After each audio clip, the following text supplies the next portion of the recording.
lingid sa kaalaman ng marami, dumanas din daw ng kahirapan sa buhay ang PBB Gen 11 big winner na si Sophia Smith o mas kilala na ngayon bilang Piang. Kahit na nagpapadala raw noon ng kanyang American dad ng pera, ang ginagawa raw ng kanyang mami ay nagsasanla ito ng alas para may pangkain at saka tutubusin nila. Nag-uulam na rin daw ito ng toyo before o gulay na tanim pag walang-wala talaga. Laking probinsya rin pala itong si Piang mula Laguna. Oo, Talbog. ayan. Very ano to ha, si Piang. Alam mo, nagugulat ako tuwing ako nagbabrowse ako ng social media. Kahit hindi siya yung nasa video, ayaw ni Piang. Lagi may Piang na lagi may Piang na comment doon kahit wala siyang kinalalaman. So, ganun talaga siya kalakas dahil siya na ang sinusuportahan ng ating kaibigan si Mami Merly. Mami Merly.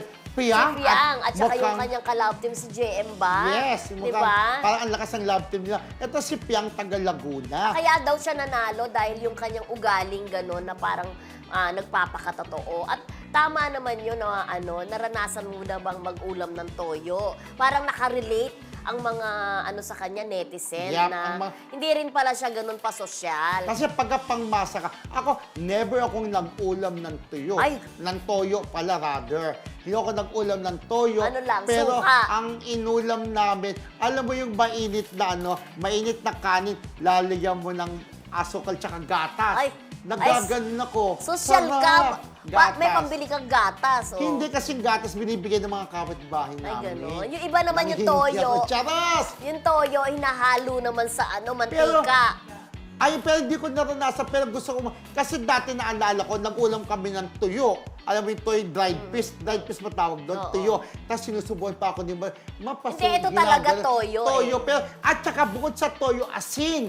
Sabi niya, Huwag mo nang pagsamahin ng toyo at asin, parehong maalat oh, yun. yun nga inuulam niya, sabi niya, ni Oo. Piang, di ba? Tapos since taga-bukid sila, meron silang mga Tanim-tanim. may mga gulay-gulay. Yun ang kinakain niya. At maganda rin sa bukid, di ba? Libre rin mga kain-kain mga ulam doon, mga vegetables, di ba? Correct. At yun nga, nagsasanla Ay, daw promising. sila. Promising itong si Fiang, ha? In fairness, Lahat kaya talaga ng sumikat. mga videos niya sa TikTok. Ang dami-dami. Million views. Sabi nga nila, ito raw ang susunod na talagang important star Correct. ng ABS-CBN. Kasi Dahil sa dami ng ang lawak ng kanyang fandom, di ba? Agree kayo sa akin. Yup. Kapag napapanood ko yung mga videos nila ni JM, ang cute-cute nila talaga, pinagkakaguluhan silang dalawa in fairness. At saka, ang ganda-ganda niya, kaya naman pala, may lahing abroad, di ba? Yung tatay niya ay foreigner, Oo, di ba? yes, oo. Pero yun nga, at sabi nga sa mga probinsya, siya doon yung mother ng dati naglalaro ako ng gano'n, Chinese garter. May tantan. Ano ba yan? Gano'n, di ba? Grabe Yun yung naman. Chinese garter, Oo. naalala mo yun. Oo. Kahit mataas, kaya ko. Naglalaro-laro daw siya pala ng Chinese garter. At saka Jolens, yung Jolens na Tsaka Barbol. pog. Alam mo yung pog? Pogs, hindi ko alam yung bilog. pogs. Yung bilog, parang... Ano ba yung pogs? Parang Oo. Parang hindi ko nung araw na-experience. text. Di ba nung araw text? Ay, yung text Tapos ako. naging pog, naging bilog na siya.